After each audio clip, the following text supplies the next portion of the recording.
Welcome back to the Structure Reasons podcast. This episode is a really special one because we obviously talk about a bunch of fun stories, but we also talk about some important issues that we need to talk about in our community. And I'm so glad I had the opportunity to have those conversations specifically with Hadar and Tamar. They're both exceptional debaters, exceptional people, and honestly, very, very fun to be around. Um, in terms of debating skills, they're obviously the best speakers in Europe and the world currently, which is achievement that nobody else can have in our community, at least for this year. We touch upon different topics.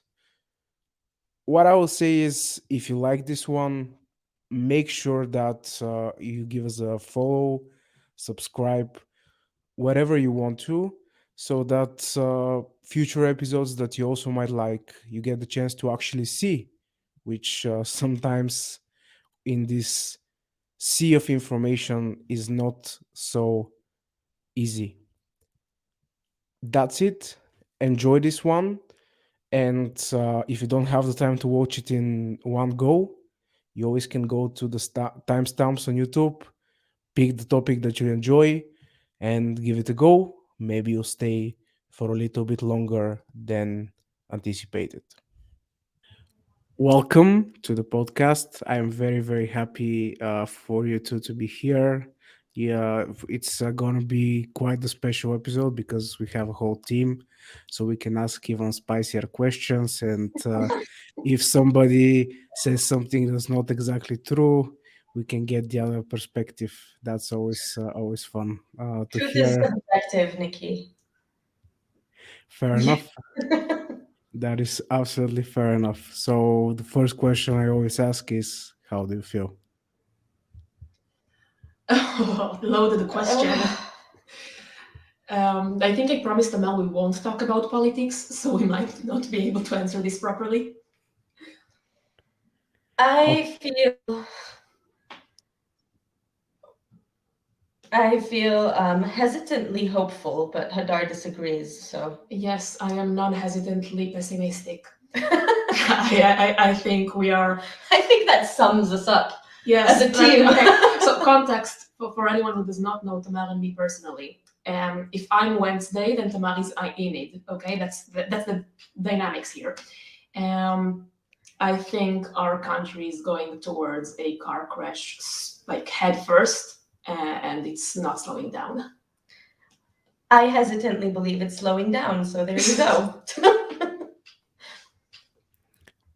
well, I think we're not gonna get that deep into that in this episode per se, but I think it's definitely something that is good for people to get educated about, and for you to keep mindful for your own country whether it's going to crash. And if you can do something about that, please do. So the first question I kind of wanted to ask is, obviously, Tamar, Europe's best speaker, Hadar, the world's best speaker. We have a bunch of best speakers, and none of them is me. How good to hear that. What is something that is underrated about your teammate?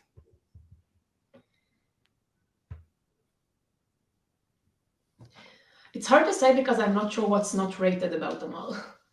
Like I can go off about things she's good at, but I think at this point she's already proven that to everyone. Um, Like, I don't know how other people rate Hadar except incredibly highly, but I think what I don't hear a lot is just how much Hadar contributes to debate community as a whole. Like, she's an amazing speaker, everything, like, whatever. I can go on about that, but Hadar works so hard to develop and to help everyone, literally every single person who's ever asked her, I think. And like she does so much work, not even in Israel. She does so much work everywhere, and I can see how hard she's working on Panama now. So like other than being the best speaker in the world, she's also just incredibly committed, and it's amazing to see. So I think I don't see, I don't know, maybe people do rate this, but that's the first thing that comes to mind. I think with Tamar, maybe one thing that people might not know well enough about her is just how fast she learns and how well she improves in debating in a short span of time. So for anyone who is not aware of this context, Tamar is, I think, 2.5 years my junior in debating. Am I correct? That sounds right. I started in 2018. Yeah. And we are already at the point at which, like, sometimes she outspeaks, sometimes I outspeak, but we are basically equal.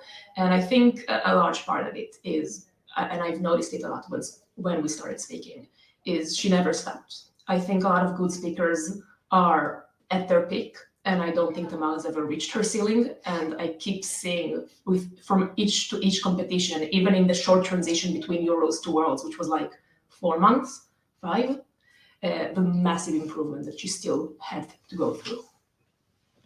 Oh, I'm so touched now. I don't know how to continue from this.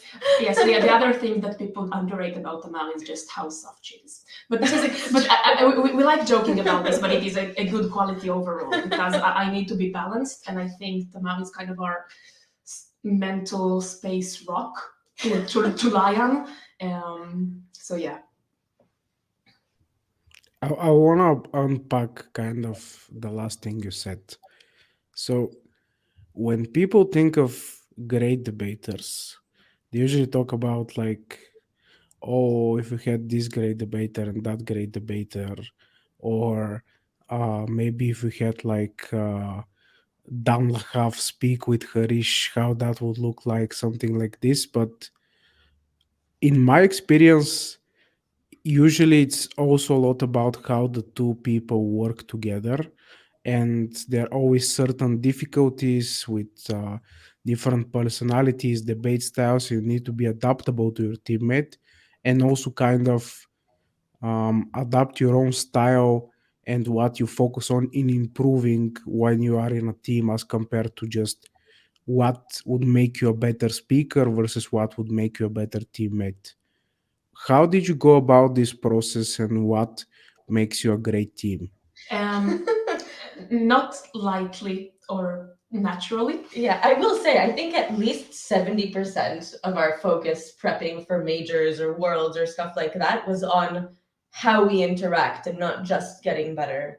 So even within the context of like how we interact in prep, but really going into marriage counseling territory, like how to phrase a disagreement we have on a case in a way that will lead to the best outcome, and not just have each of us get defensive and stuff like that. I'll give you an easy example, which would be intuitive to anyone who knows either of us, right?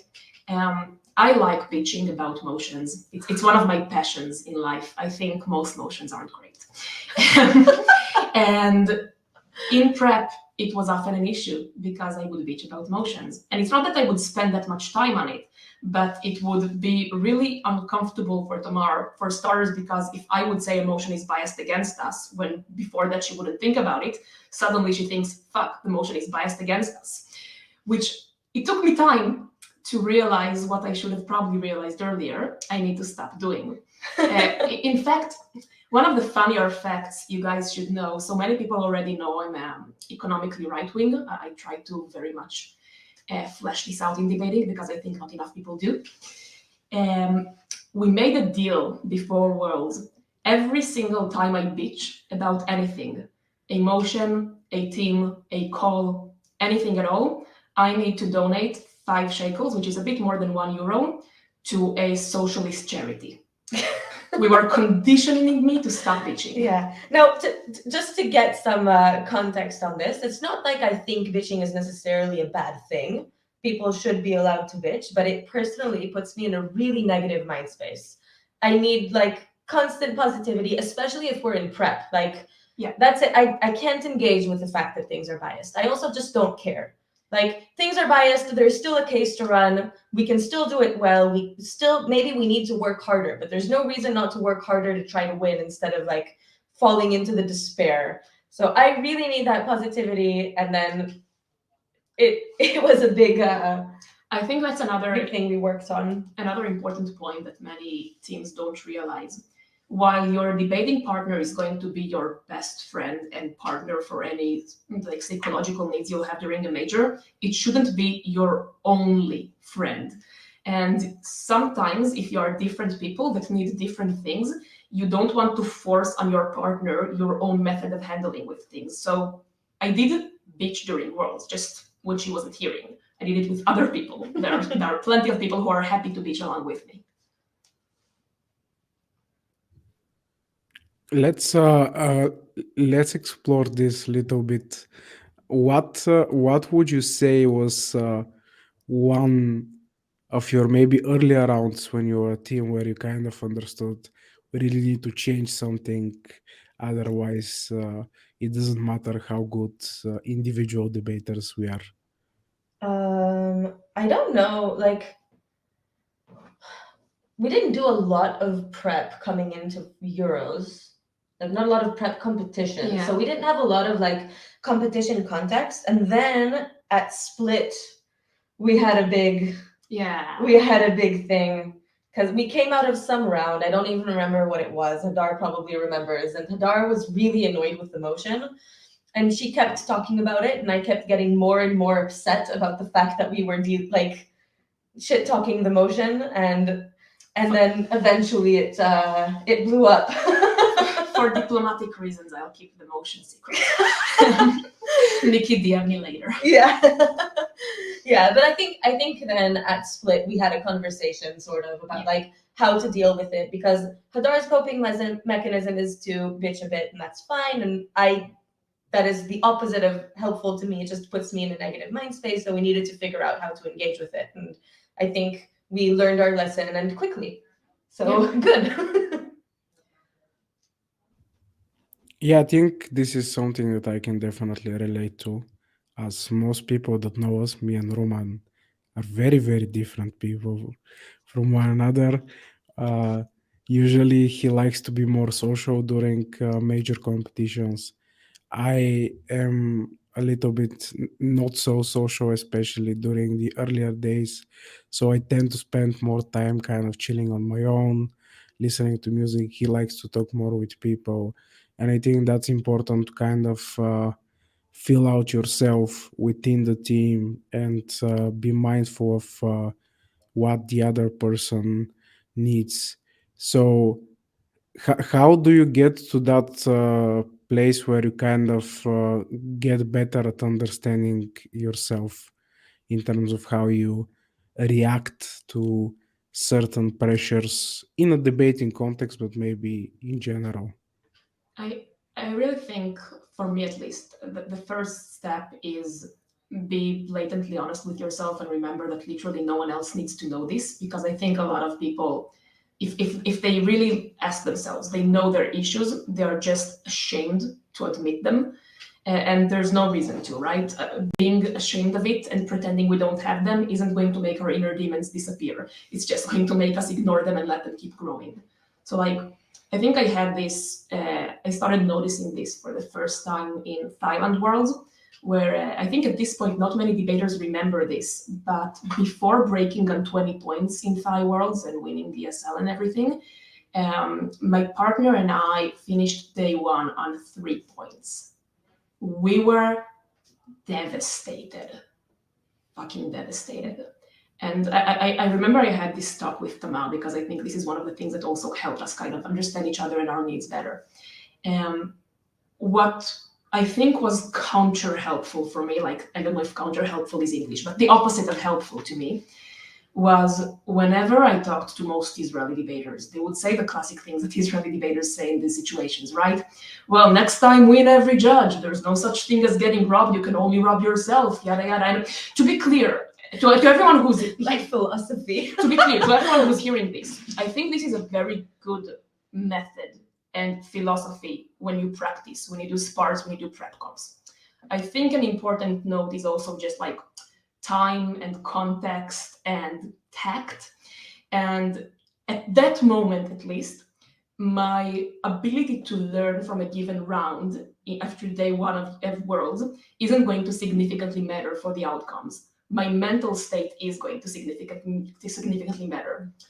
And this was when I realized, and when my partner and I just went to the room and we were letting it all out without anyone else listening or judging us for it. And it doesn't even matter in hindsight if we were wrong or right. Maybe we weren't robbed. Maybe we deserved to lose these points. I'm doubtful, but that's not as important. The important thing is we recovered in day 2, and I don't think we would if we wouldn't have had this space to do the unpopular thing. So to be clear, I'm not encouraging people to be dicks, and I would never argue with a judge to their face or anything like this. And I appreciate all judges, regardless of what call they're making, because they're kind of giving a lot of free time for no pay. And in the large scheme of things, I do agree with Tamar's philosophy, or the general philosophy, that our job is to win every judge. But if I would try to, because I hate admitting to myself that I need to bitch and vent, because I indeed agree with this philosophy intellectually, and I hate to see that in practice I don't always practice what I preach, I would not ever be able to get out of the dark cloud I was in. So I think oftentimes it's just, don't deny things that you don't like about yourself. Just work on them. We often say, or at least I do, and I know that many successful debaters do, that it's all about the mental game, whatever that means. What does that represent to you? Obviously, you need to have a good grasps of the basics in debating, but how does in reality your mental game impact your ability to perform in a debate round? I think for me, it's what I like to remind myself before going into a debate round is that I'm already good enough. I don't have to be at 150% every single round. I don't have to push myself. I don't have to do anything I haven't done before. What I am and my baseline and what I know and my existing abilities are good enough. And that means that I'm making calm, calculated decisions. It means I'm taking calculated risks. It means I'm not doing insane things. If I'm trying to outdo myself and be more than I've ever been in every single round, then I'm stressing myself out. I'm trying to do more. I'm trying to push in too much content, or I'm trying to do something crazy. Just remember that what I am is already good enough, and I don't have to do anything different to go in and win this round. That's for me my mental game, and it's especially important in out rounds. Or in top, or in whatever stressful rooms it is. Because I remember when I just started reaching top rooms, I'd always fourth, and I was always trying to be better than I'd ever been before to beat the room. Until I started telling myself I don't have to do anything different. I can just go in, do what I'm good at, and that's it. Yeah, I mean, look at this, Nikki. I didn't break my glass ceiling of speaks in Worlds even once. I've reached 86s before. I have not broken this record during Worlds. And while I didn't get an 89, I still outspoke you. I think this comment right here sums up my relationship with Hadar as a whole. I'm not even gonna get into this, but yes, thank you for reminding me of that. I already bitched about this on a debate serious posting post today, so it's fine. I've already let that out. Your words cannot reach me; they cannot hurt me. But good for you. Good for you. Good for you. You definitely deserved it. You definitely deserved it. I want to add something on mental game to what Tamar said, because I think Tamar gave the best tip for competition settings. I think mental game should happen also in practice, just in a different way. I think a lot of people find it really hard to let go of the first in spars or prep comps, and I think it's really stupid. We all know the best way to learn is to treat spars as a learning experience, meaning that we practice something we want to improve at that spar. Sometimes it means that we actively put extra struggles on ourselves to make it more difficult, like doing bottom half with no prep or whatever. Good OG with no prep. Oh yeah, we did that too. But if you were to try and win every spar. You are doing it wrong. Your goal should be to break at a major, right? Or to break at whatever comp, like your nationals or whatever comp you set yourself as the goal that's important to you. Spars are meant to learn, and the mental game there, first and foremost, goes through letting go of this desire to always win. I mean, if Tamar and I could afford to not win every spar before we did Worlds, I think the last spar we did before Worlds we fourthed. You can probably take it to your ego as well. And I have a lot of ego, okay? If I can take it, so can you. I've taken many forts, some from you at Not Worlds. So there's that. No, I 100% agree with what you're saying. I think especially at a certain point, you are mostly competing against yourself. So I'm gonna share what one of the interesting things that I did during Worlds. I basically, this is an advice that Milos gave me. It was basically make a list of things that you want to remind yourself to kind of do, some mistakes that you feel you're doing, and kind of keep it always around, especially before speeches or in between the rounds. And funnily enough, I actually have it still on, it's on my phone. So the list is, for me at least, is track, deconstruct, respond, compare, manage time, and don't get carried away, which is exactly kind of what we're talking about here. At certain point, you start to have your own, based on your personality, your own quirks about things that you want to do in speeches, and most of the time, these are connected to what makes you unique and what makes you specifically strong, but they also can, you can get carried away, and this is where things start to get difficult. What are your debate quirks that sometimes you get carried away in? Should we bring up the Euros corner? No. Okay, we don't have to. I think we overcame that one though. I think we didn't do it in Worlds in any round. Yeah, I also don't think it's a common debate quirk of ours. Like, I'm Yeah. trying to think what is a debate quirk of ours that we get caught up I mean, the classical one for both of us is time management, which is a bit embarrassing at this point, to be fair. Like, you'd think that something I teach my novices how to do, I should be able to do myself. But I am working on it. This is, in fact, the goal I set to myself for this month's spars and what I want to work on. So now I'm willing to give up the first or You're whatever. doing spars? I'm occasionally doing spars.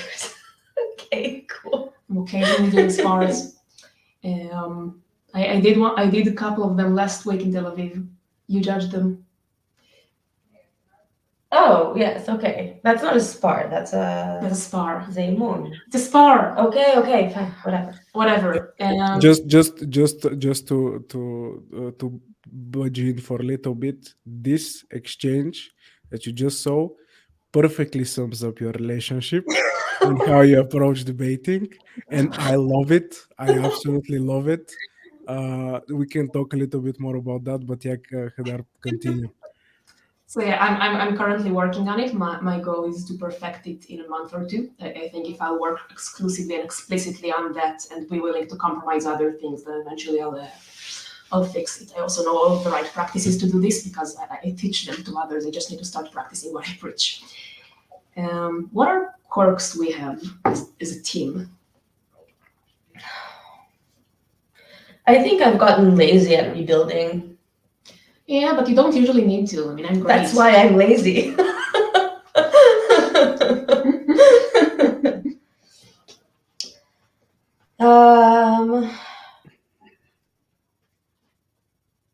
I don't know. I can say personal quirks. Like, I know quirks, you mean like things that I personally try to focus on when I'm giving my speeches. I think what I try and do is like, I'm trying to think what I would write. Usually what I would write as a list to myself is more mental game related things. So I have on my page, at the top of my page before stressful rounds, it's "You are not debate." So I remind myself that I am many things that aren't debate, and I go in and that's the thing I focus on. That's another difference between us, by the way. I am debate. That is all I am. That is all I do.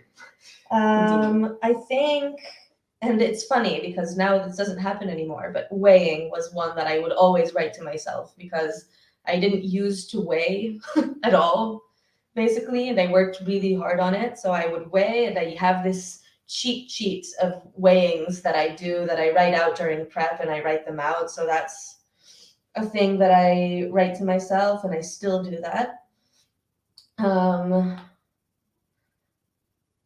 What's another one? Oh, I break things down and I write out the most basic debate burdens to myself and ask myself, where am I disagreeing? So those would be problem, solution, justification, and trade-off, or legitimacy and trade-off. It doesn't matter. Don't know what the translation is.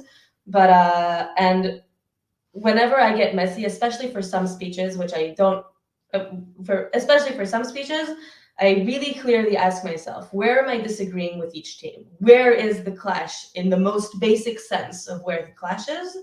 And I remind myself to put things in that context, and that helps me prioritize and sort of makes up for time management-y kind of things, because it means I know where I'm focusing. I don't have to rebut everything. I can't rebut everything. That's not an efficient thing to do. So if I recognize where it is that I'm disagreeing with the team and focus on that and make sure I know where I'm aiming for or how I think I'm winning, that really helps me focus, especially during some speeches. So I think those are the things. Weighing, not debate as a human, and breaking things down into basic burdens and keeping myself on track in terms of prioritization. I think at work I sometimes get feedback for, but get feedback, singular English, get feedback for. But something where I think Tamar is quite complimentary to me, so it's good that I have her and such, is more tangible and easy to visualize impacts. I tend to analyze things very much in, like I have the structural analysis and I have the meta and the grand scheme of things, but I don't always connect them to the real world setting and how you can imagine what it impacts in people. But then Tamar just does that. Yeah, I think I have a philosophy that I think weighing is 80% impacting and painting clear pictures of what happens in the real world. Obviously, that's not the actual logic of weighing, but I think that adding a lot of impacting into your weighing makes things significantly more tangible and harder to rebut or explain differently, because then what judges have in their brain is a process. It's a picture. It's an understanding of how things happened and how bad they are, as opposed to just saying, and this is really bad and it affects a lot of people. So if you can really put that picture in their brain and explain how, I don't know, someone gets up in the morning and is really, really harmed by this, and put that whole thing in their brain, then it becomes harder to weigh against, and teams have to work significantly harder. So definitely. Yeah, I think it's all about the narrative that you kind of paint in the judges' heads, and what does that narrative do. And usually it's playing around with certain intuitions that are true for most people. So I I genuinely, many of the examples that I use or analogies that I use, I'm not sure if you think about it why X thing is more important, but I feel that the example that I'm giving, most people, if you ask them, they'll say, "Ah, yeah, that's most of the time this is indeed more important. I feel like this is more important than what they're trying to do or whatever." And it's much less to do with certain levels of logical construction. Maybe Hadar will disagree. I actually, let's mention this while we're on the topic. So a guest on our podcast called Rumen talked about Israeli debaters, and his take on this was that some of you, and we talked about with Ayao in the previous episode about this, but some of you tend to be so highly focused on the analysis part and the technical part of the case or the debate, that you tend to forget how to be, I don't know, more passionate, rhetorical. What do you say about this? Do you agree, or is this more of a hot take on Roman size? I don't, I mean, I agree to an extent. I don't know if specifically the part about not caring so much about style is unique to Israeli debaters. I think it's more of a general trend in debating in general, which personally I think I hate less than many other people. I do think it's important to have style as part of your toolbox, but I don't think it's the most important thing. I'm not one of those, in my days, debaters would be interesting also to people who didn't debate. But I don't know if I notice it's more true for Israeli debaters than non-Israeli ones. I do think the things that are more unique to Israeli debaters are like we are very, very meta focused, sometimes at the expense of content. And this is something that I notice I keep feedbacking people on in competitions in Israel much more than abroad. Abroad, it would usually be the opposite. You're not doing enough meta. And I think the other thing is also we are very much biased towards like the like vertical analysis versus horizontal matter dumping. And it's one of those things where I think you want to have both in your toolbox, ideally. I think the best speakers should know both how to matter dump as well as how to run deep analysis really well. And I noticed this has gotten very personal to many people. Like they feel deeply ideologically about matter dumping being some evil EPL trick, and I don't get why.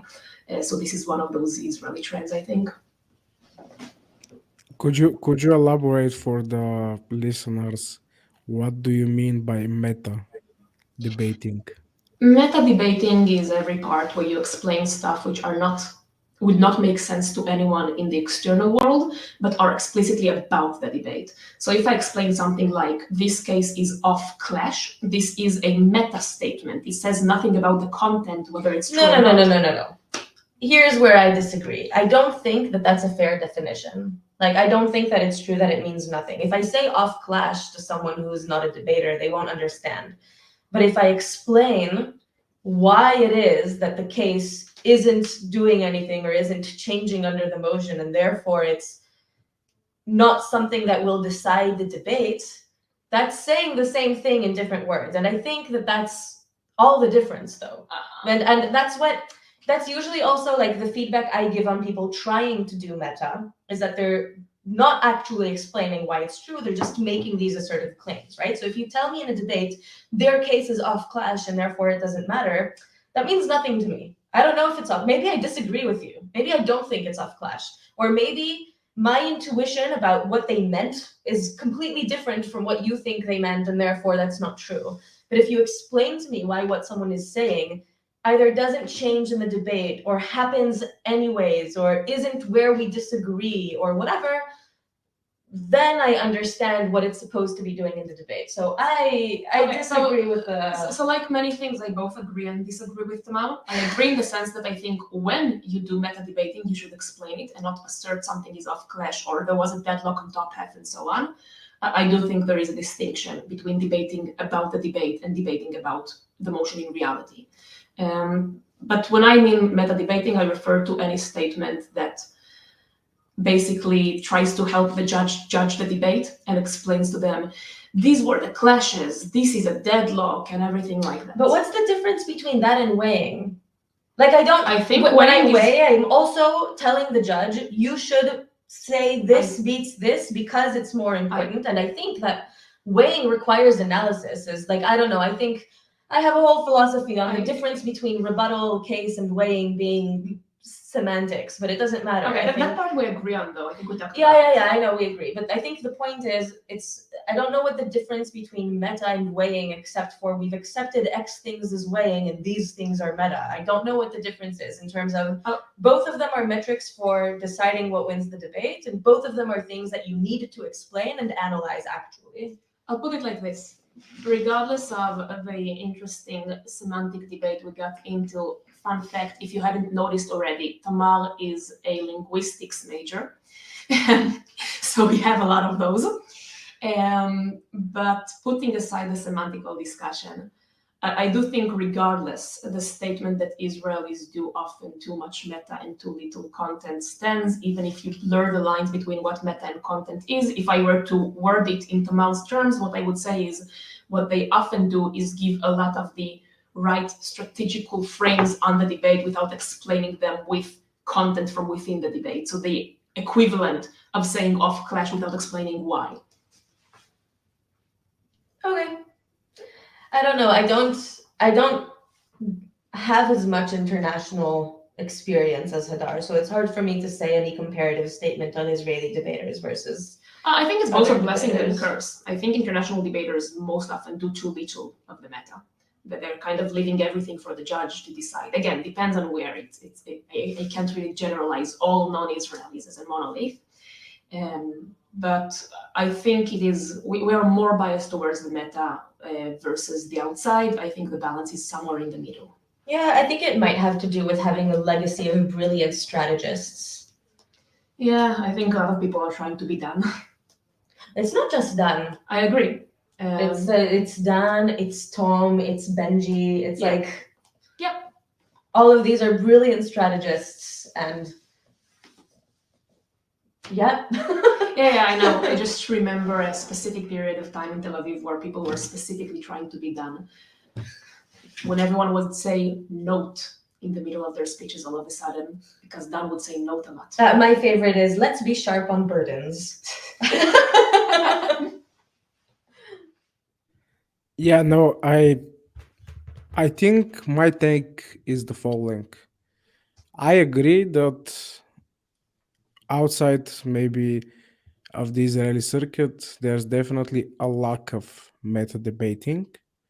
I think the problem with meta debating in general, especially when people are like trying to be very strategic, is when they are not realizing the meaning behind certain buzzwords. Like when people are saying deadlock, when people are saying this is off clash or this is symmetrical or whatever, they're just kind of using the buzzwords because other Yeah, can I successful say something, debaters, Nikki? yeah, Remember your POI to weigh against us on the Euros ESL final? I don't, but apparently you do, so you can freshen up my memory. It was, I think, OG had reasons, but we had structural reasons. Of course, of course. Yeah. No, but I think an important thing to say here is the people not understanding what's behind those words means they're saying things that don't make sense. It makes no sense to say top half was a deadlock. There is no deadlock in debate. It was never a deadlock. There is no tie. Even if top half is below bottom half, it's a third and a fourth. There is no deadlock. I don't know what that means. So if you tell me as a judge, top half is a deadlock and we're going to decide it, I'm automatically like, no, it wasn't. Oh, and my favorite weighing that some whips are starting to do, this weird trend. This clash is less important because OG and OO had competing material on it, so it's a wash. Our clash is more important because we're the only team that talked about it. Not how it works, my friends. The fact that there were words on both sides do not make a wash. Yeah. So I think that's what makes understanding meta, not just throwing it out there, important. Meta, it's never this thing happens so we win. You have to analyze and explain why that's true. So if you want to do that, for example, something I sometimes do is explain top half was arguing about this. I don't think it was a wash, but for this reason, I think the margin of win or the margin of difference on this particular clash isn't that big. But where there is a bigger difference in terms of enter whatever metric here, amount of people it's harming, extent of harm, whatever, is this one. And then it's not a wash. It's engaging with things that were actually said and explaining why that means that things aren't that big, or the damage done isn't that large, or the difference isn't that, well, I'm trying not to say delta, but that's the word, okay? And therefore, a different clash is going to be more significant or more meaningful for some reason. So that's it. I think we've talked about meta for the past 20 minutes, so we can probably move on. Maybe we're proving that we're Israeli. Maybe. I will say, in order to defend myself, I think I was a better debater at Worlds than I was at Euros. But one ESL note that I will make on the whole meta thing. Usually, when I've done more of meta commentary, I like to call it like debate commentary, like third person. So what I'm doing right now essentially means X or Y to the debate or whatever. So usually because I'm ESL and I speak very slow and I don't like to, I'm too lazy in a speech. I don't like to rebut everything. I don't want to talk about everything because then I have to write so much. It gets complicated. I don't like complicated stuff. So my debate strategy most of the time is uh, make sure that you understand what's a really crucial clash for the round and explain to the judge why it is a crucial clash to the round, make them believe that it is. And this is like what Tamar was talking about. Not so much. I usually don't like to use debate jargon, or when I use it, I also use certain types of examples, illustration of why that thing is important, and then I go into actually like winning the particular clash that I like to win. And I think that if you look at many successful speakers out there, especially, like, I think this is a little bit more relevant to second speakers, but like if you look at, for example, Harish, who basically uses very effectively questions to kind of pose the important questions in rounds. I think the more successful I've gotten with certain types of speeches and rounds, the more I've used those particular strategy. I think for questions, one other debater that I've thought was pretty successful in doing those was Helena. Um, but yeah, I think this is a topic that we can talk about even more and more time. So let's talk a little bit about Euros. So at Euros, um, you got an incredible run, historic amount of points, breaking first. Um, what did that achievement at break night meant for you, and how did you feel at that particular moment? You would get a different response from each of us. You want to go first? Sure, I can go first. I'll also give some context, I guess, for our different points of view on it. Um, I think the most important bit of context is I never imagined myself being that successful.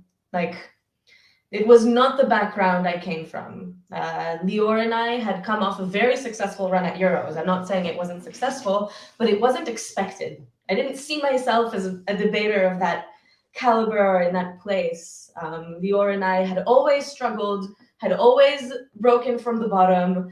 At Worlds Korea, we broke 46th, I think, on speaks. Like, it was never an expected thing. We'd always submarine our way to breaks and somehow make it through.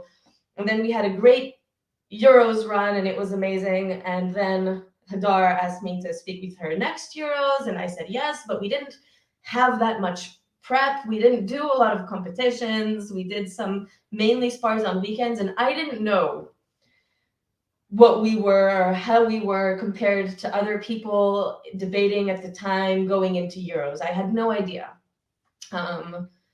Like, I knew we were good, but I didn't know how good we were going to be or how successful. And then Split Open went very well, and I was like, okay, cool. I got this. I don't need to even do as well as Splits. We can just go. And then we started, and things went way better than I anticipated or expected. So for me, that break night was beyond what I expected would happen at Euros. I had no expectation of breaking first. I had no expectation of doing as well as we did. It was really exciting. It was really special for Lior to announce that kind of thing as well.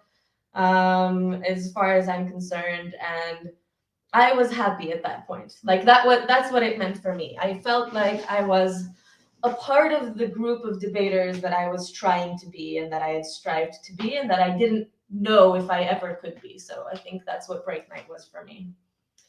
And now you get Hadar's answer, which is So different. we broke on 25 out of 27 points for context. I think I jokingly referred to this as breaking on -2 a couple of times. Um, but more seriously, I was not disappointed with the result, obviously. It was a good result. It was decent. It was decent. I cannot Deal. Look, I think I should maybe put in context some of my views on debating in general. I'm a very competitive individual. Um, uh, Yeah, who knew? yeah, you may have noticed. And I started saying when people would ask me what my goal is in debating that I aim to win worlds. I think in year 2, before having any major breaks. People laughed at me a lot. Very few of them still laugh.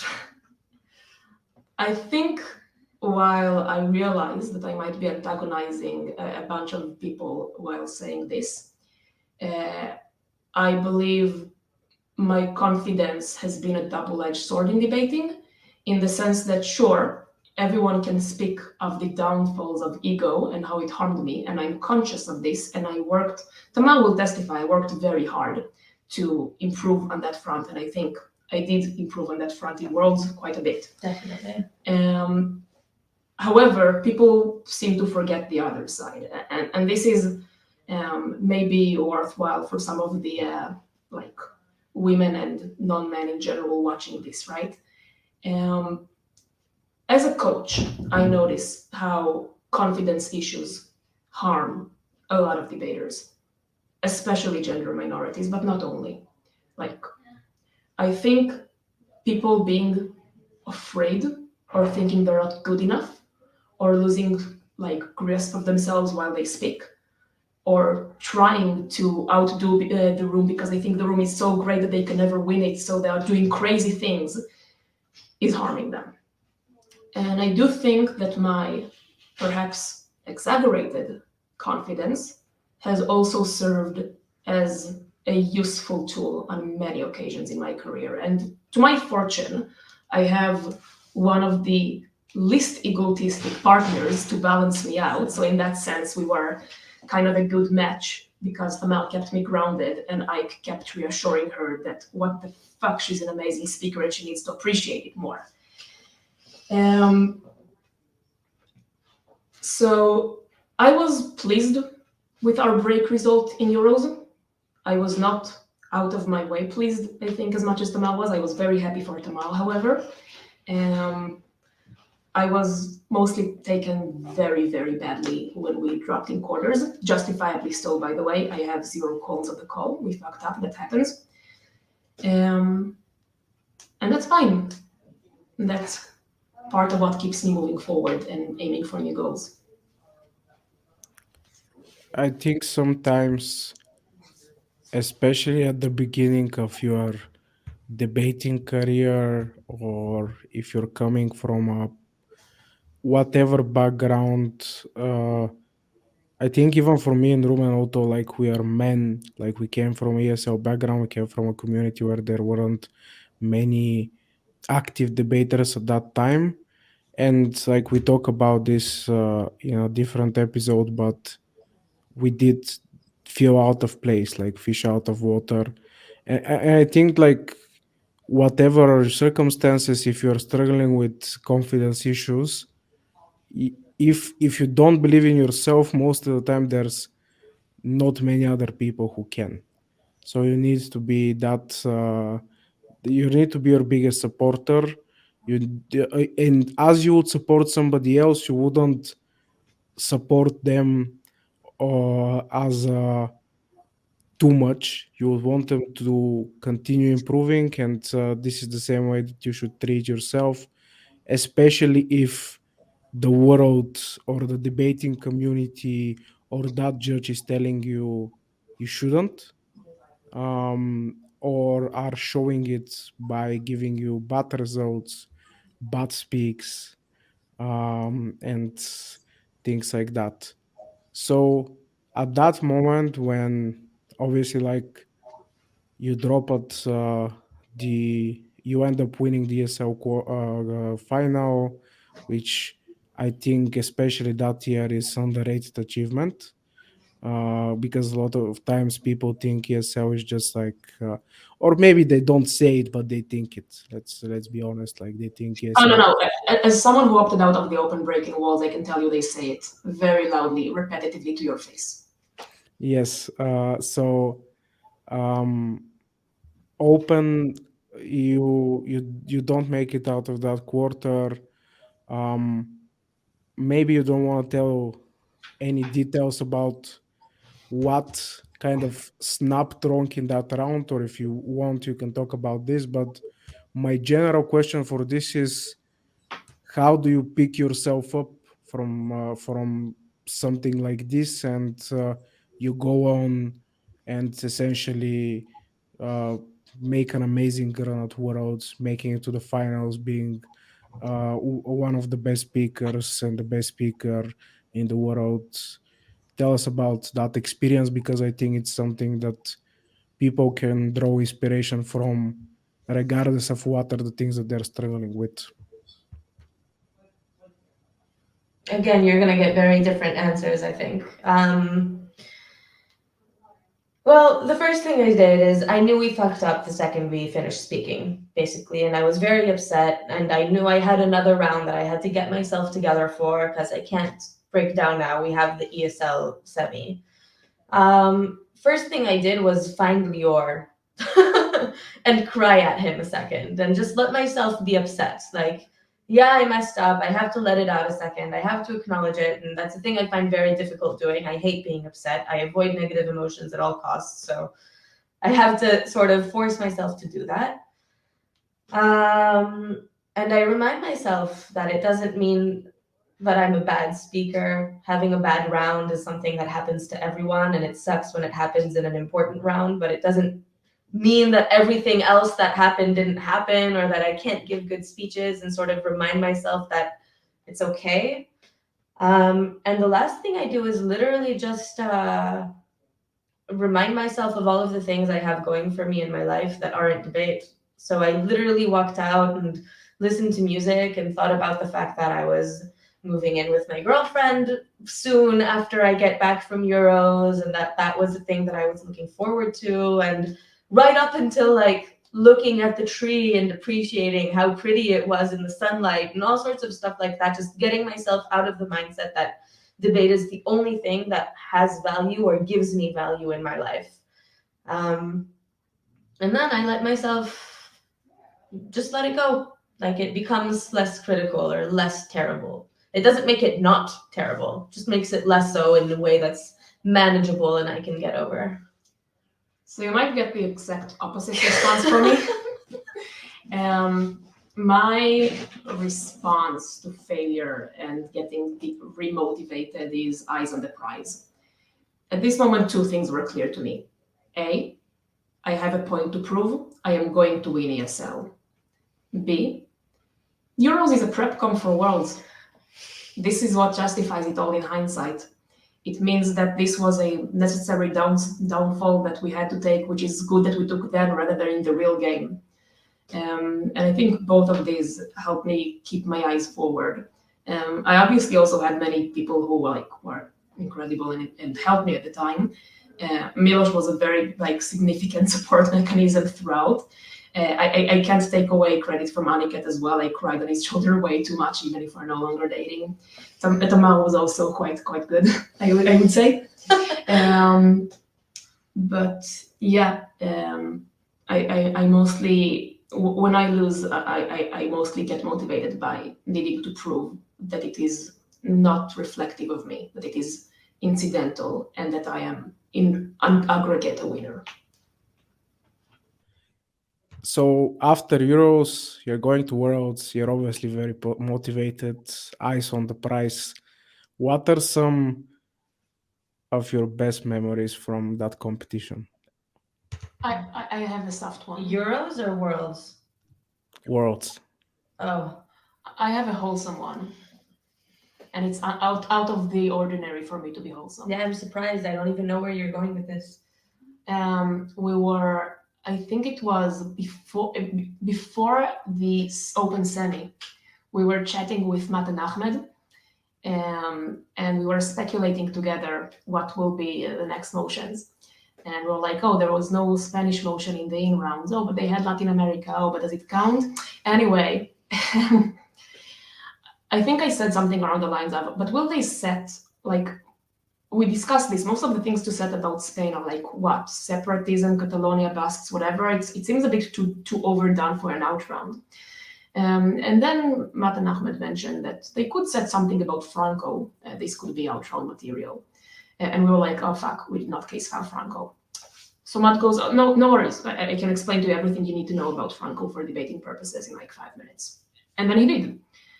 And we were facing them directly in that semi. And albeit this didn't end up being relevant, in hindsight, I think there's something very sportsman, gentleman-like about doing the opposite of trying to put sticks in the wheels of your opponent, but trying to properly win them fairly only on skills and actually giving them all the tools that he could have easily not given us, like, right, fuck us for not case filing. And I think that was a very nice experience and kind of like put me in a mindset of, oh, it's overall a friendly community. Yeah, I think. Well, my story with this is actually very funny. So I'm gonna pitch in here. So what happened is before the open semis, which were early in the morning, I woke up at 3 or 4 a.m. and I decided that is 100% certainty that it's going to be a Franco motion. There is no other way. And one thing that you should know about me and Rumen, we are the laziest debaters ever. We do not case file, we rarely prep, we rarely do anything that's above actual competitions, especially before worlds, because we were kind of fed up with all the prepping and stuff like that. So what do I do? Well, I prep Franco for almost 4 hours. I watch videos, I do all the things, uh, I read some articles. Then I'm like looking over for Rumen. Oh, it's 6 a.m. He should be up now. I'm like, while you're drinking your coffee, you gotta watch this video. Then we end up on the right there having like a 1 hour conversation on how we can outframe certain arguments in the Franco motion and things like that. So I guess this is a common thing, and I think I actually spoke to Matt and Ahmed and some other people that I believe this is going to be the motion or something. So it's it's definitely a funny memory, but it kind of it was nice because it preoccupied me not thinking about the open series. So what's your favorite debate round from Worlds? I think no, I think actually we both enjoyed round 8 a lot. The immortality motion? Yeah. Yeah, we enjoyed. I also really had we had fun with our case. Yeah, that's true. We got to run something that's like one of my favorite topics in debate is relationships. So we ran a relationships case and it was a fun one. Yeah, we also did the classical thing that Tamar likes and always begs me to do, and I never let her, which is like run one case, analyze it well, and then let her weigh the fuck out of it.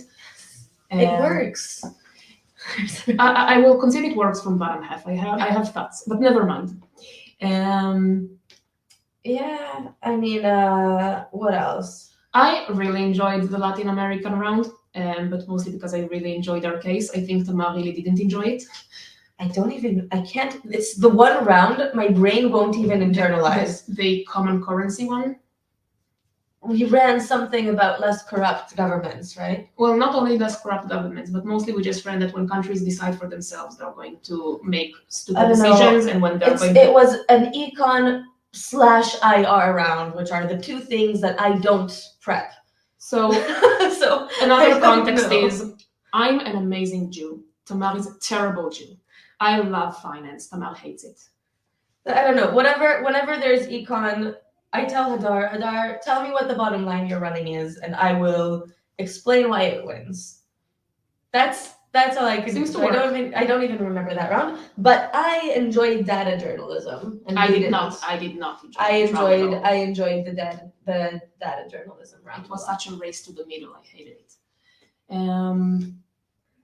What other fun rounds did we have? I don't know. I think I enjoyed our quarter. True, quarter was fun, and it was econ, and you enjoyed it. It was econ, and I enjoyed it. It's true. Just because it was one of those rounds where in prep, I knew exactly what was going to happen. I was like, okay, Gov are going to say that sometimes these policies are good or bad. I don't even remember. Op is going to say the exact opposite, and no one is going to explain why we need to force people to do this or force developing countries to do this for loans. So we're just going to go to town on that burden and explain why when you force them, it's really bad. And then the debate played out exactly like I knew it was going to play out. And it was one of those some speeches when you're like, I've prepared this speech from prep. I know exactly what I'm going to do, and it's going to be fun. So I enjoyed that round a lot. I really enjoyed the semis as well. I mean, Oh, we've done this speech so many times, but I always like getting a stage to fuck over with left-wing bias. Like when I can just vent about something for 7 minutes. This is my passion in debating. Like we often need to defend things independent of our own opinion, and then I was like, as soon as I saw the motion, I was like, yes, we're Gov. It was also lucky. I was so sick by that point. I wanted to die. I hadn't slept.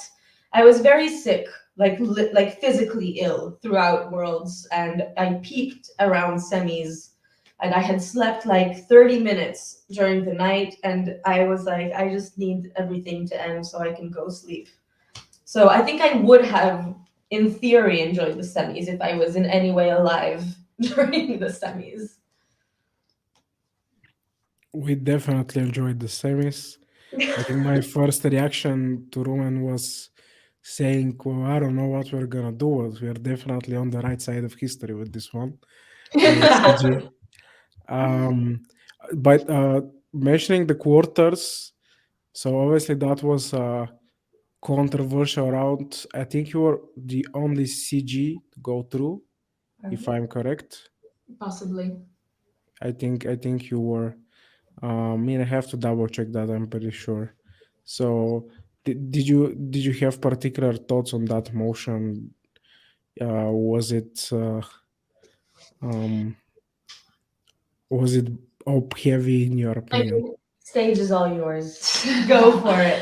I mean, my hunch is in reality it's definitely outweighted. I'm not sure if it is in debate land. I didn't run proper What was the testing of motion it. again? The IMF and Right, but was it like would do the thing? How was it phrased? I don't remember if it was policy or analysis. We can pull out. No, the but wording. what was Gov supporting? Um, We were supporting not forcing. yes, we were supporting not forcing. Right. Okay. We were supporting not forcing. I think the real answer in real life is the IMF kind of knows what they do. Usually better than governments. I think it's also very hard to prove governments do it well, especially in the context of governments that need bailouts in real life setting. But we got strategical way around it, right? You don't have to prove governments to do it perfectly. You mostly need to frame really well why governments go bankrupt. And I think here you need to kind of tackle against the basic intuition of, well, governments only need bailouts because they fucked up their own systems and made silly decisions, which is usually the intuition pump oppositions will throw but never analyze why. And then we just come up and be like, COVID war in Ukraine, weather. There are so many things that impact the economic situation that are out of your control and good leaders can fall into, especially in developing countries that have a lot of instability and so on. And then if you kind of manage to frame it as though most of the crises aren't a result of mismanagement, but a result of unfortunate occasions, you just need to analyze why leaders, even not alone, but I think the biggest pushback we gave is the IMF can always consult and advise leaders on the right course of action without needing to force them to take it. And from that moment on, you don't even need to analyze ability and information. You just need to analyze incentives and why they are accountable enough. Moving on to the finals, how did that experience feel? Obviously, it's the world stage. It's energy packed. And how did that feel? And were you at the end disappointed, or kind of was easy to make? Well, let's say go through that emotional experience of obviously like getting there, but not really getting there, because different people have their different interpretations on losing or winning and whether that's important. You're going to get different answers again. Who should start? I was disappointed. I was really depressed that night. I was very annoyed at the fact that so many people came to congratulate me for the amazing achievement and top speaking, and you should be so happy, and yada, yada, yada. And I think I've had this conversation with Tamar since, which is kind of like, again, context. I'm obviously happy that I top spoke, and I obviously think our achievement in itself is good. It's mostly like, at that moment, it felt like a failure. And to be clear, it was obvious to me once we came down on the stage that we're not winning it. I read it from within the debate as a top half quite clearly, and I think the panel made the right decision. And also kudos to David and Toby, they did a great job. But I think at that point, something happened to me which didn't happen to me in a very long time. I did not see any path to victory at all from within the debate. I was sitting there and listening to top half, and I remember I was also phased because I don't know if you felt this as well, but the mic was really bad. Like it was like legit hard to follow what speakers were saying, okay? And it was really distracting and stressful. And I don't usually stress in these situations in debate, but I did then. And for the life of me, I could not see what's the path to victory. I could not see what the clashes were even being generated. And usually I fuck up in debates occasionally. It happens. I admit it. I'm aware of it. I'm not infallible. And usually it's because of, execution. Either it's because I try to run the right path to victory, but I do poor time management or don't deliver it clearly enough or whatever. Or maybe sometimes I thought I have a path to victory, but I missed something that made it not a path to victory. I think it was the first time in at least a year on that stage that I felt complete blackout. I was staring and listening and I could not think of anything. Which is also why I felt really bad while giving the speech. I was like, Tamar, can you see something? And she wrote it to me, and I was like, I'll be honest, I don't see why it wins, but I trust you, so I'll run it. And I did, and I felt so unsure with most anything I was saying, which is very unfortunate to me that so many people are going to probably remember this speech of mine more than other speeches because, the final is the main one that people are going to watch. And I think it was legit the worst speech I gave throughout Worlds, like objectively the worst. And I grew out of it within a few days, especially because, eyes on the prize, I keep looking forwards. I have more Worlds run to do and so on. But at the time, I wanted to be said, and I felt like I didn't get the space to be said because I had to be presentable and cheerful and stand on the stage and be so appreciative and not seem like a petty, ungrateful bitch when people congratulate me and I need to react to it positively. but it's not always easy to be presentable at all moments or when you have your own mental breakdowns to handle. But that's kind of the price that comes with this stuff. I think Tamar was happy though.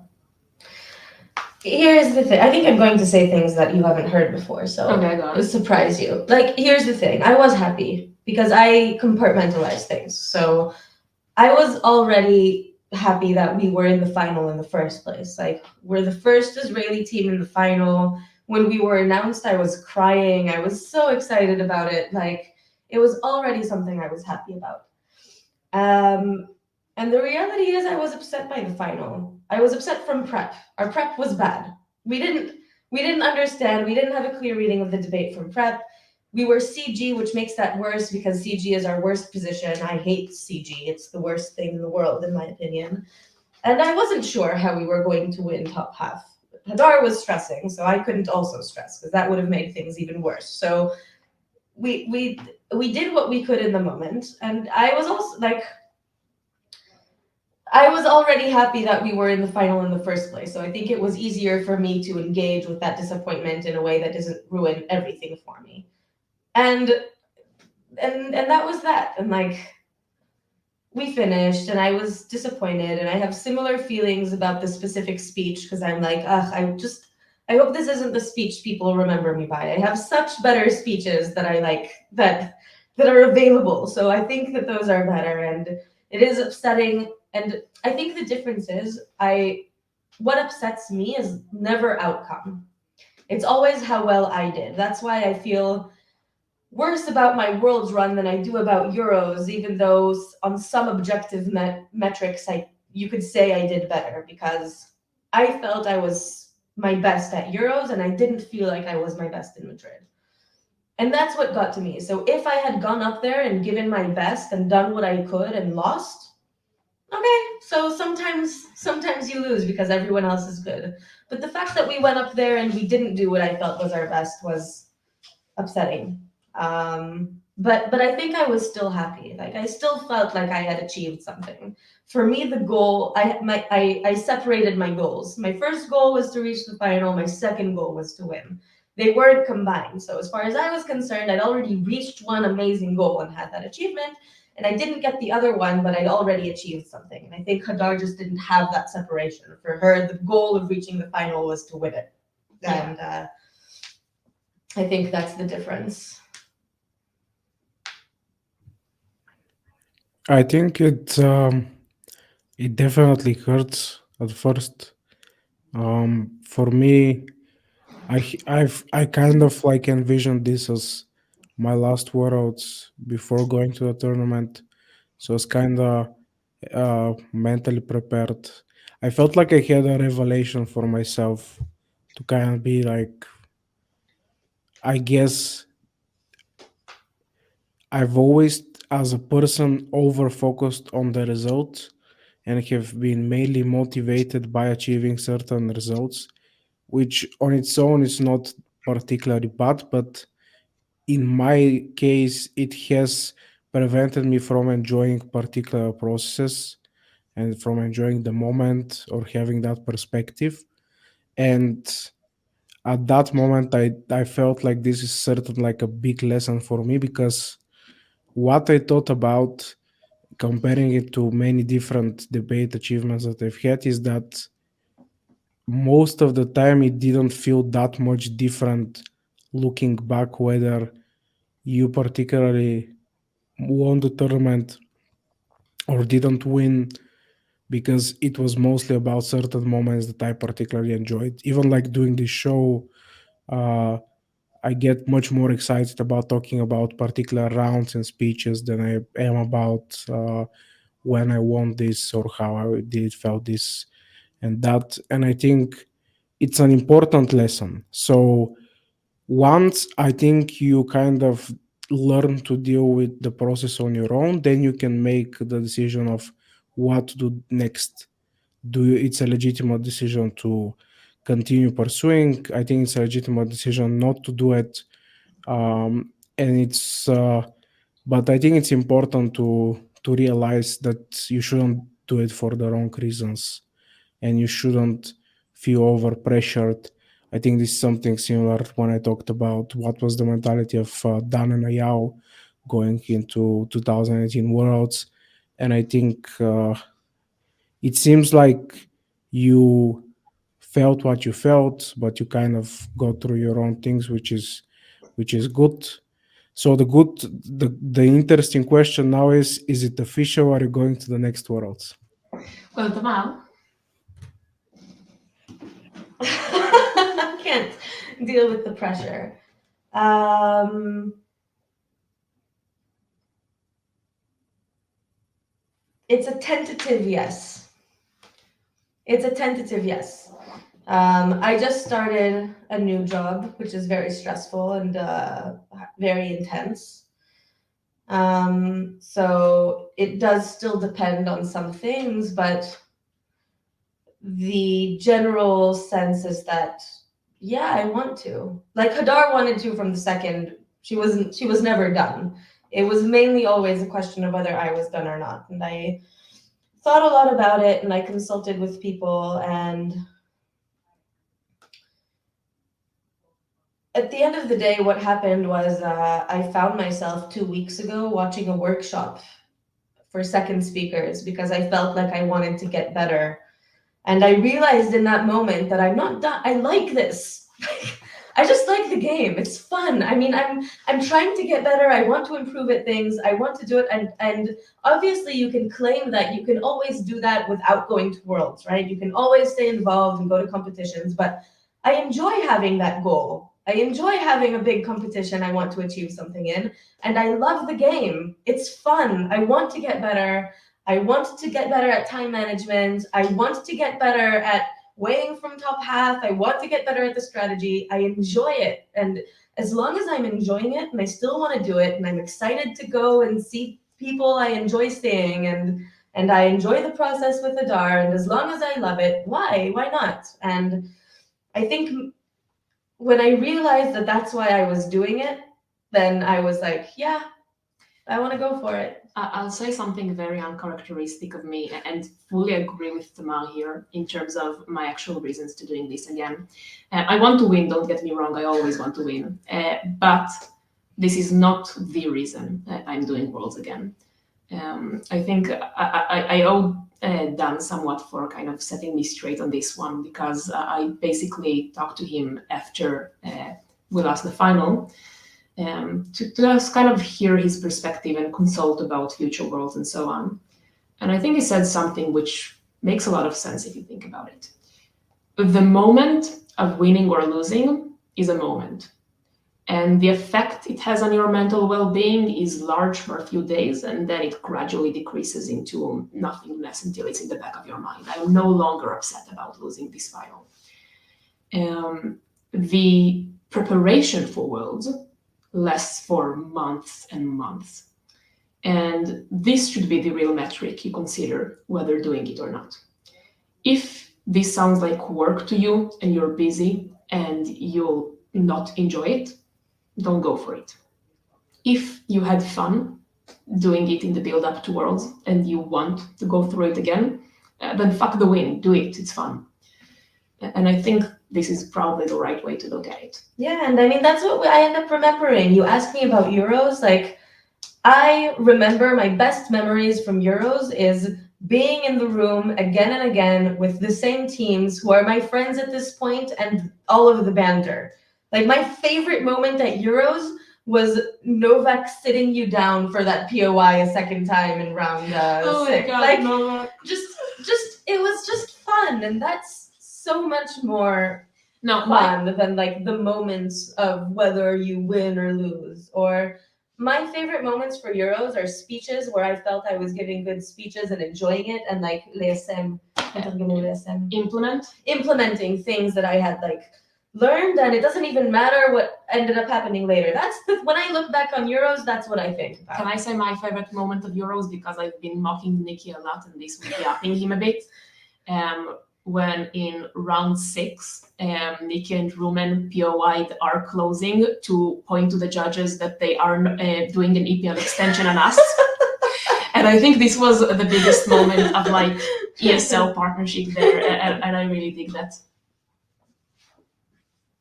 I 100% agree. I think uh, like one of the things that I talked about this with people is that it's also very helpful. So it's very fun.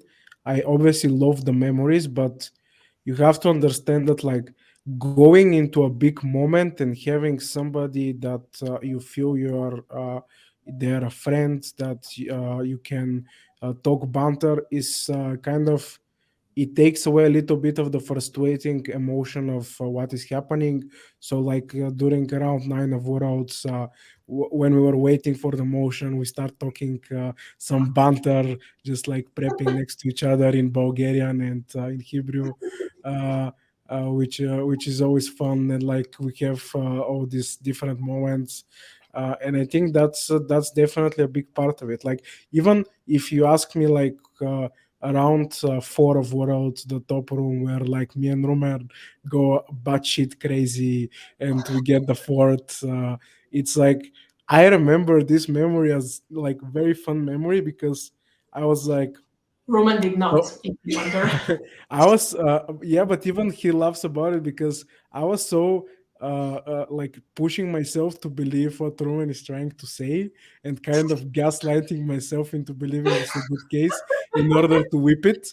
That like after Roman gave his speech, I'm like, dude, this is at least an 85. You totally crushed it, which is was obviously not true, but it's all about these moments, and it's great to share it with like-minded people. And I think this is like one of the great things about like being very competitive about debating, because usually a lot of other people who are in your positions and you kind of meet with each other, first of all you develop a mutual respect to one another, which is in terms of your debatability, but also I respect you exactly because for for better or for worse, we share something similar, which not many people, if you contextuality in the world, do, which is we are very fascinated by a particular game that we really like, and we take enjoyment out of it.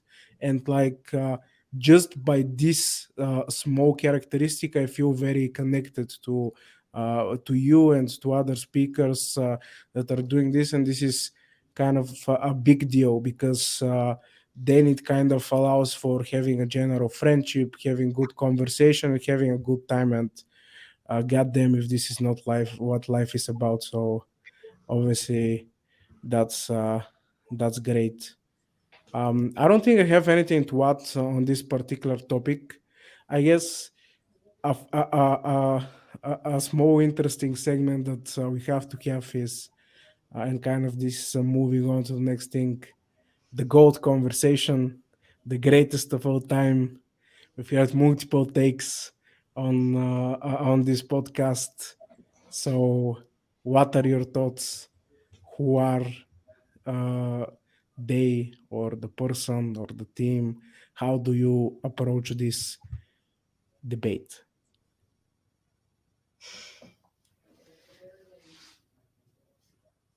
My answer is boring. Is it done? Yeah. I'm not very original. To be clear, I had many inspiring role models. I was very lucky. Some of them are not as rated as they deserve to be. I think Dan has earned the position where people, I don't think anyone underrates Dan at this point. It's kind of impossible. But like my most influential coach was Monica. She coached me since a very early stage. And I think in the international community, less people are familiar of her. So I highly recommend watching her speeches. I think she's amazing, and she taught me most of what I know about analysis. But yeah, if I have to go with great of all times, I would go with Dan, mostly for one metric. And there are many things that others are better at. Like everyone has their like comparative advantages. I think Dan is just the best at convincing every judge. He really perfected it. And this is something which I find admirable, and to an extent, what debating should be about. Ugh, I don't have an answer to this. I don't know. I don't think I have watched enough debates, honestly, to say who I think is the greatest of all time. I always found it super difficult to sit and watch a recorded debate and things like that. So I find it very difficult to answer this question. But I have an answer. I guess it's not who the GOAT is. Um, I also like, I don't know, I think it changes. Many people are good at different things, it doesn't matter, but it's who I aspire to think like debate wise. And I really hate to stroke his ego like this. I really hate it. But the answer is going to have to be Benji Calvin. Um, I hate it. He's going to give me shit if he ever hears this. I'm probably going to tell him about it myself to preempt it. But I think he's just a brilliant strategist. Brilliant. Like, he helped us a lot prep both for Euros and Worlds, and we sat with him to like, he would watch us prep, and his understanding of debate and how a debate is going to play out and exactly where the burdens are and how to prioritize things and where to be on top of things during prep already is incredible. And whenever I try to get better or try to strategize or try to do anything like that, I always try to be like, okay, think like Benji. Um, and so I'm going to say that I don't think that makes him the GOAT, but I think it makes him someone I 100% try and be like in Hey, my speeches and in debate. highest sticks I ever gave were to Benji.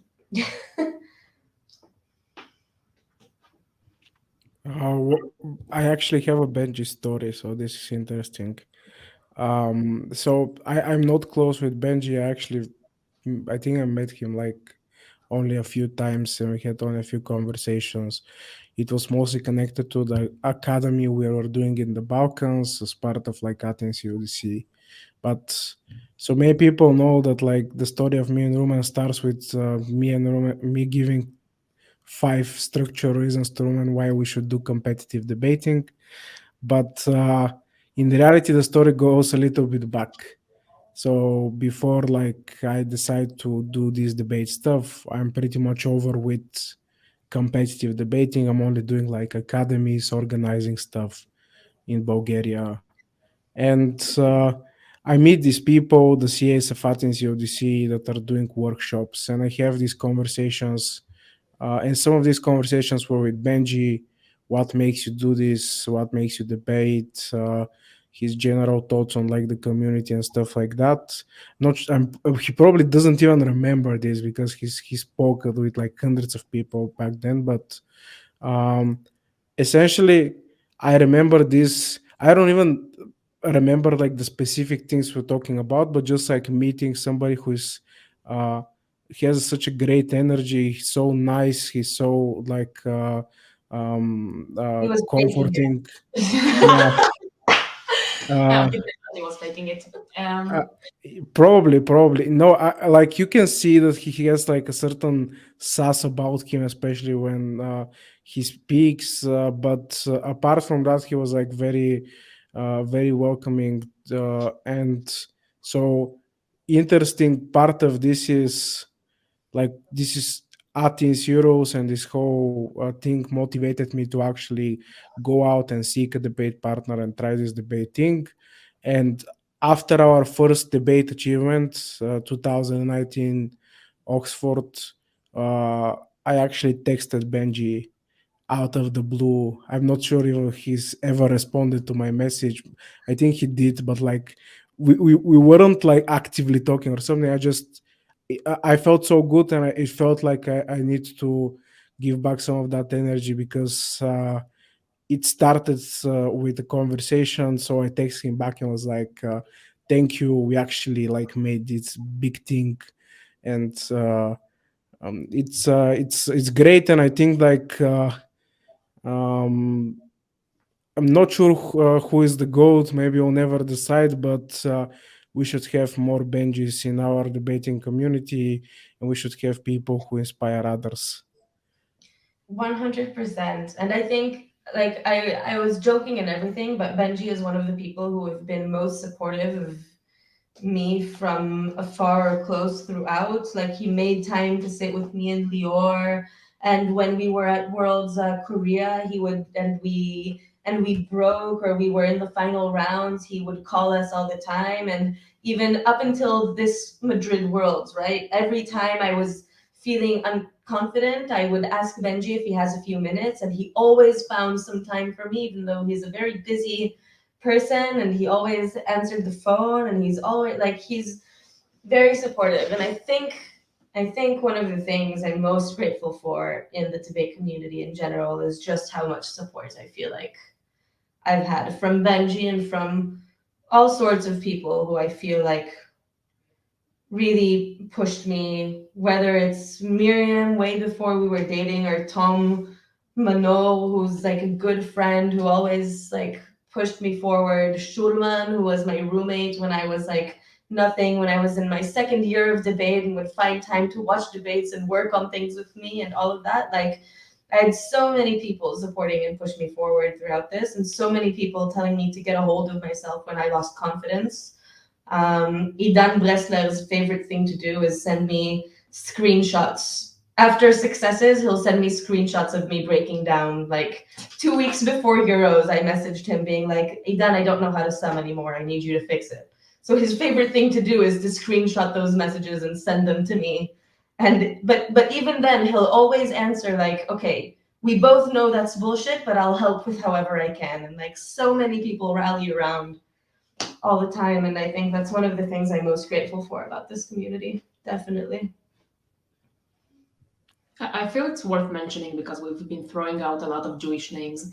Um, we got a lot of help from international friends as well. And I think this is Definitely. also part of the fun aspect of it. Like, the community is growing. Milos was very involved in our practice. Tex helped quite a bit. Enting helped quite a bit. Like, I would definitely miss people if I tried to list all of them. Yanko was very involved. We really had a lot of help, and this is something that is invaluable. I have an interesting question, and I feel like I will not be doing justice to the community if I don't ask it, but let me approach it from my perspective.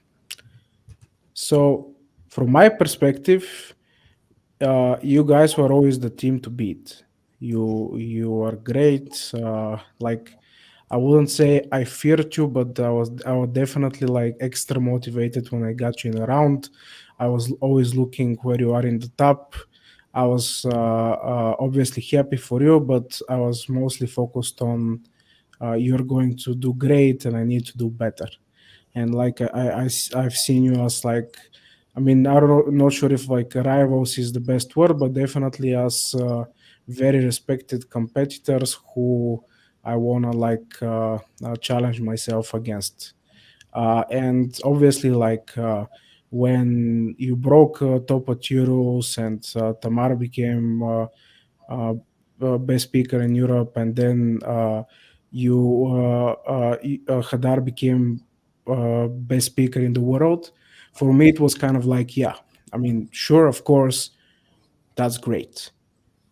I have to say, like, and I'm not a firm believer in identity politics, but I have to say that from my perspective, I never thought about it as an oh, actually, like a woman is stop speaking Europe. A woman is stop speaking the world. And for me, it was like obviously like it's subconsciously I don't think about these things because it's not it's not connected to my perspective, and but also part of it was like for me it's obvious that they are great women in debating because I debate against them all the time.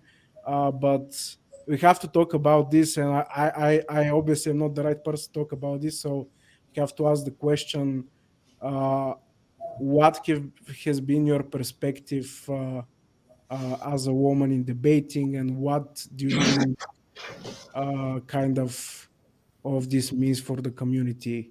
Because currently you are the best speaker in Europe and the best speaker in the world, and you're both women, and I feel like that's a big deal. So let's talk about it.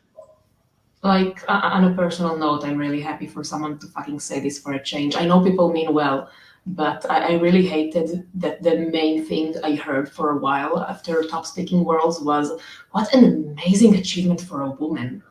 And I'm being a bit uncharitable here. That's not what people mean when they say this. They mean, surely you faced more barriers than others, yada yada. But I also feel it kind of shines over the fact that it's an amazing achievement independent of that.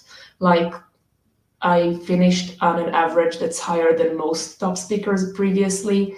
I'm ESL. Like, there are many things other than my gender that play into why this achievement is impressive, and I would not want that the reason I'd be remembered is because I did it as a woman. This is not to say that there are not barriers that we face as women in debating, but I feel like, and well, Tamar would probably have stuff to add here too, but I feel like often the way we approach this is putting too much emphasis on the womanhood in our own achievements. Or I think we had this chat also, like in Tel Aviv, where we talked about how do we conserve more women in debating, and how it can be counterproductive so frequently when you tell them stuff like, oh, we need more women, and you have very good shots at actually going to worlds because we need a third of our delegation to be women because of the quota policy, yada yada. This is a very good way to make women feel like they're not appreciated for their actual worth, but for their gender.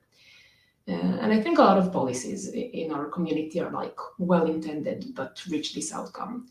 Like something classic that I said many times before about this policy of we always aim to have a like equal representation of all genders in Edge cores. And of course, the rationale behind this is clear, but it starts too late. And the solution to this is usually people ask the same women to CA all competitions. Like, hi, and this is not helpful. This is putting extra labor on us and not promoting new women in debating to positions of influence. So I really think most of these solutions should not be at the top speaker or the CA level. They should be bottom up. If you want to help women in debating, this should be through doing everything societies already know, help their novices, like sending them on pro-ams, giving them extra attention from the coach, etc., with also gender awareness into this, and be like, we identify that we might misidentify talented speakers at the first year, especially when it's hard to distinguish and our biases play a harder role. And this is when you should intervene, not at our level.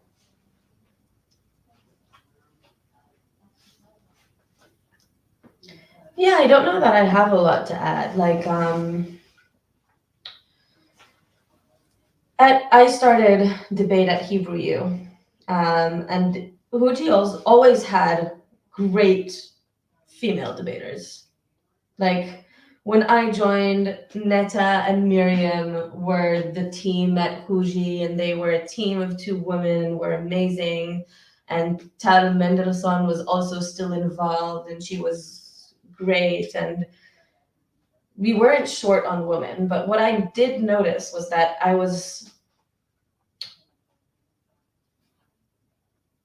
don't know, I'm trying to say how to put this, but the debaters people were talking about were not women. And while I agree with a lot of what Hadar is saying, in terms of like our achievements should stand alone, regardless of us being women, and I feel this. I also know that despite the debaters people talked about not being women, who I always modeled myself after were the women debaters. So like, I don't know, I always say that when I find myself getting my some speech messed up in my head, there's like a specific some speech of Netas that I can imagine and I try to be. So having those people that I identify with to model myself after was actually something that was really useful to me.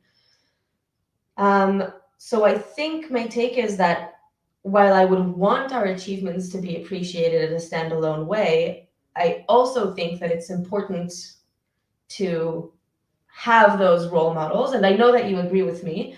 My worry sometimes is the fact that there's an emphasis on the achievement being just because we're women means that it's effectively not being the role models or not ending up being something that's appreciated separately. So if we win and people not even explicitly, right? Even implicitly or in a way that they're not aware of, attribute that to us being women. It means that later on, they're not going to go back and watch the speeches, right? Or try to be that kind of role model. So I think that's important. To give a non-meaningful extension on what Tamar said, but just put it into practice for a sec. If you are coaching or whatever, and you're trying to think of how to inspire women in your society and give them role models, it is a great idea to implement more examples of female speakers when you in a lesson say here are speeches you can watch to learn this skill, yada yada. But the way you go about it should not be watch them because they're women. Just don't even address it. Mention them like you would mention any other male debater. Just make sure that your list isn't only of male debaters when you give them recommended speeches to watch, without mentioning their gender as the reason. Yeah. Yeah, so like I think I was less upset by it, but I did feel things that are similar to what Hadar is saying. Like I'm not sure if people think I'm a good debater because I'm a good debater, or I'm just good enough as a woman, No, right? no, Tamar, people think you're a good debater because you're a good debater. I'm sure. That's we can move on from there. See, actually, since this is a thing that just happened, I think that's another thing that's important. I don't know. I'm not going to generalize, but I've been told that many women feel this way, and probably other genders too. But I can't speak for other genders. I think a stereotypical thing that I suffered from is really a real lack of confidence, and understanding that. Can be really important if the goal is to make women feel more comfortable, then, or even if you're debating with a woman partner, right, or anyone, giving more space for that and for that to be okay. So like a lot of the male people around me, my coaches, the people I debated with, all of that, I felt like I couldn't be unconfident with necessarily because it's not something they accepted, and that was a problem because it means it wasn't being addressed. But also recognizing that that's an issue and asking how to engage with it and what would be the best way to make me feel better about it, or yes, be confident, was an important thing that we ended up doing too. Yeah, and if you actually have concrete women in your societies that you want to help, actually having this conversation with them of what they need and what helps them with this is useful. Like I know I had this conversation a lot with Tamar because she is very bad at appreciating herself. But I realized at some point I was repeating this point and the point didn't get across, so maybe I'm doing it wrong. So I was like, Tamar, you might not value yourself enough, but you value me, right? You trust me. Why don't you trust me when I say you're good? And I got actual concrete advice that I think was quite useful, such as don't say in abstract I'm good, but give me concrete examples of things I did in the last round that you think were good, so that it makes it more believable. And that's easy to do because she usually does a bunch of good stuff. So just realize what are the ways to actually not just say you're good enough, but bridge through why she doesn't feel good enough. Well, look, I'm not gonna give advices on this. Obviously, I don't think I have the best perspective. What I will say is, actually, you know what? This is what I'm going to say. I think there are a lot of people that are faking it. Okay, I think a lot of people are just like, oh, great! I'm so happy that there is a woman speaker, WGM speaker, or whatever, because something.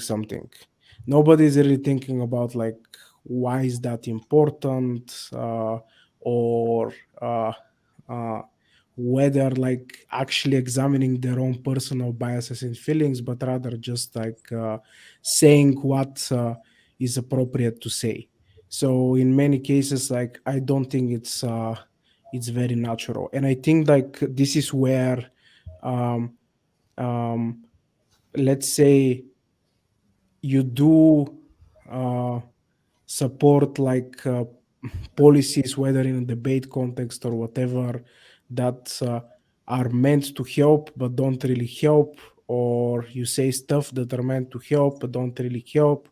And we always need to be conscious of our own biases, but also we need to be conscious of like whether we are doing what we need to do in the correct way. So kind of doing the balance, which is obviously congratulations. I'm so happy that women have another great examples for speaker, but also be like, but congratulations to you, Hadar and Tamar, to you, the person, and I'm so happy for you, and respecting you for you or for what you are as debater, as a person, rather than what is your particular identity. And I think like I mean, you can talk about this, but I'm sure that you can feel when somebody is saying to you, "Oh, I mean, from my perspective, I'm so happy for you because you're ESL or whatever," and not just like, "Congrats, man, you're a cool dude. I like your speeches," or whatever. So, one story that I have that it's very fun with this, and I'm gonna conclude this point. Uh, I was on a TV program in Bulgaria, and they asked me about like interview me. This was a couple of months ago. Oh, what happened at Worlds? Your achievement, blah blah. What is that? You know, the usual stuff that you do back home when they've heard that you did something well, but they don't know what's the context. And like I had this like terrible host, some very terrible dude, and he's like. He's saying something about like uh, are women very good at this debate stuff, because I know that my wife is very good at winning the arguments at home or whatever. And I'm like, well, actually, I just I just like started explaining like best speaker in the world, Euro's best speaker, and like maybe from somebody with different perspective who say, well, obviously you should do that. But from my perspective, I'm not like the most woke person. I am not so much into like embracing identities, politics just because of its own. I obviously believe it's important in certain aspects, and I obviously think about these things and think about my own biases. But from my perspective, just doing it because it's naturally wanted to kind of showcase a problematic behavior was good. And I think it's an example of like obviously I don't think of you as I'm happy for you because you're a woman speaker. I'm happy for you because you're Hadar and Tamar. But I can also be happy about the fact that I can like use you for that argument, for example, or use another woman speaker for that argument, or use an ESL speaker for that argument. So having role models is important, and that is an achievement of its own. Even if you don't have to like put them together separately, they have value. Um, yeah, I don't have anything to add on this, honestly. If you want to add on this, essentially, like what we do at the end of this podcast is I like to give the platform back. So you don't have a time limit, you don't have any restraints, you can talk about anything that you want to talk about. I guess this is your time. You want to hear more about plants? Plans? What do you mean? Plants. Plans. I want to hear more about plans. Wow. I guess we can give context for that story because it's one of my favorite moments. It's about round 9 at Zagreb Euros, about the ABCD plant company people. And you have to understand that how our prep usually works is I usually speak first, so I um, give like a vague, here's the structure of the debate as I see it, here are things, blah, blah, blah. And then Hadar adds a whole lot of stuff on top of that.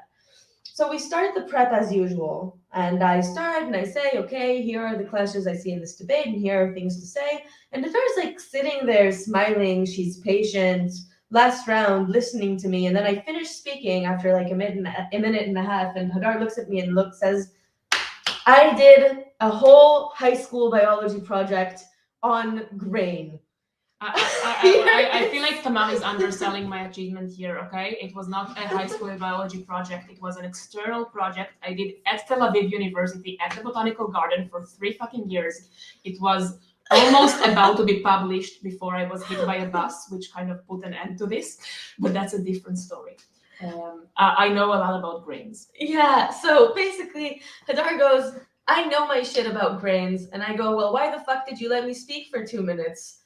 What are, what do you know? Let's talk about it. And she spends the next 10 minutes of prep being like, here's everything about grains. Everything you ever wanted to know about different strains and how you research the thing and why it's important to have very And I was like, okay, sure, good. Go for it. Say the things. Say what you know you want to say, and then I felt so vindicated because you know these things that you know so much about in real life, but you can never actually implement into anything useful in debate. And then the one time you get the chance, I feel like you had it in the spar we had about mathematics because you could finally run a linguistics Yes, case. I ran a linguistics case. It was so fun. We sparred and oh, strange. Oh, this house believes that math is discovered rather than invented. And I gave a linguistic extension about what we mean when we talk about math. And then given that, how we should be judging the debate. And yeah, that was a fun one. Yeah. Anyways, no, it was just a perfect moment because it was also the last in round. It was like exactly what we needed or wanted. So I think actually I had it to a smaller extent also in Worlds because round 9 was IP, right?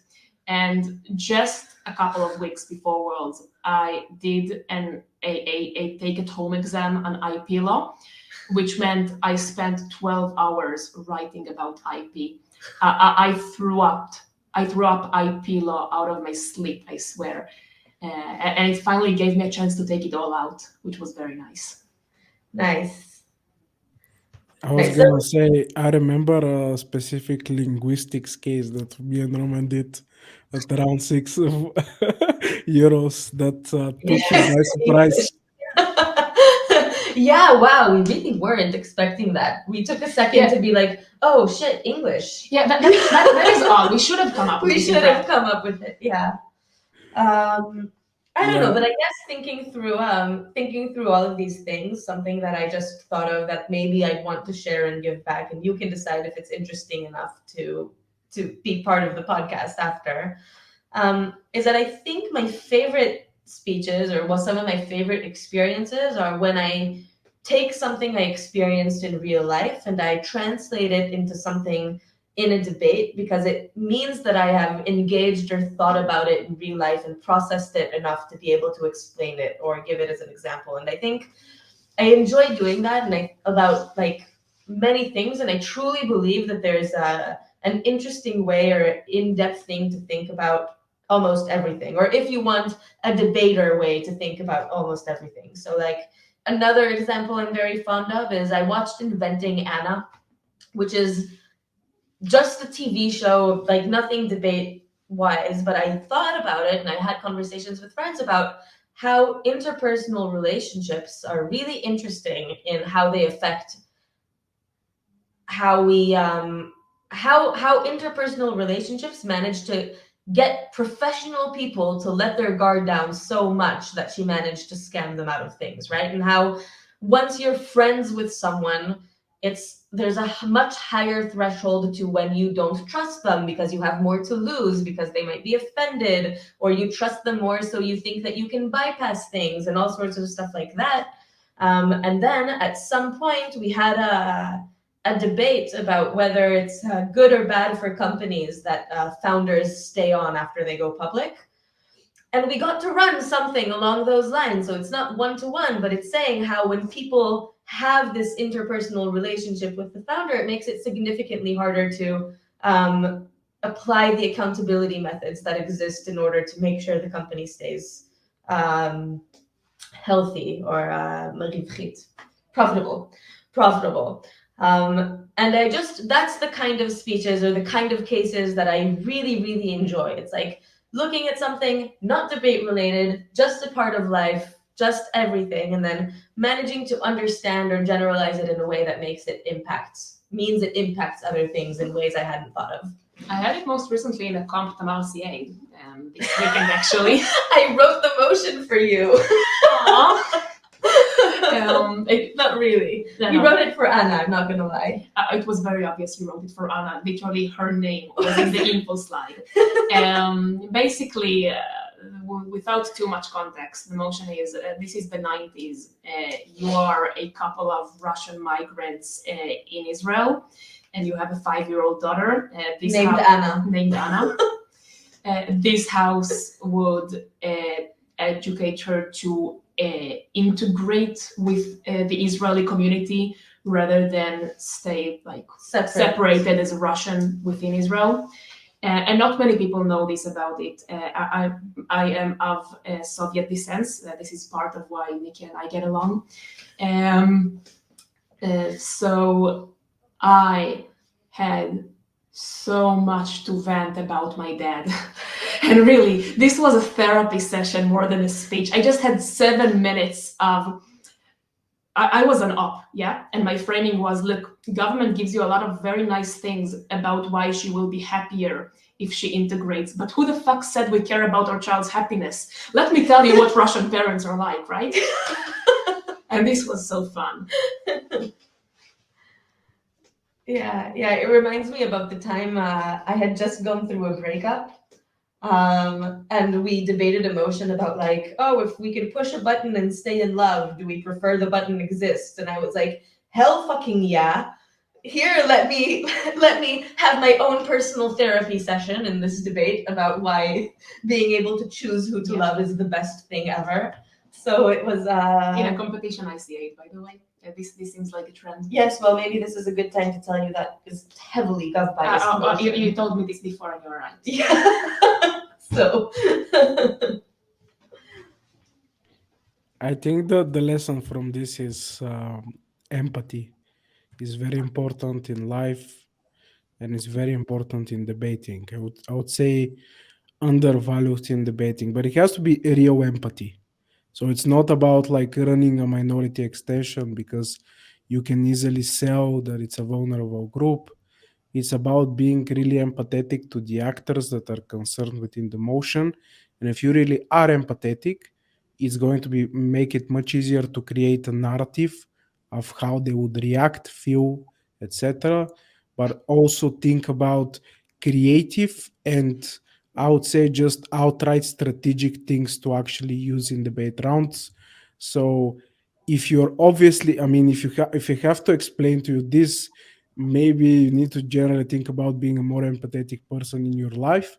But if you need it in terms of why should I, and you care about debating, here is why you should also be empathetic because of debate reasons. If you want to win debates, that's a great skill, uh, and it shouldn't be undervalued. I think this is a great way to end this. I am not going to cut it at all, apart from the obvious part, right in the middle. What can I say? But thank you very much for this conversation. I had a lot of fun. It didn't feel like a podcast. Obviously, like I think like I realized I like these things because it's a great excuse to just have cool conversations with a lot of people that I like and that I admire as debaters, and that's why I care about this. But I feel like some people like the energy, like the vibe. So if you do consider like doing one of the follow, subscribe things, I don't care, just so that you can see the next episode and you can decide whether you like it. But thank you, Hadar and Tamar. You are amazing. You will continue to be amazing, I'm sure, and I'm definitely rooting for you. So take care. Thanks, Nikki.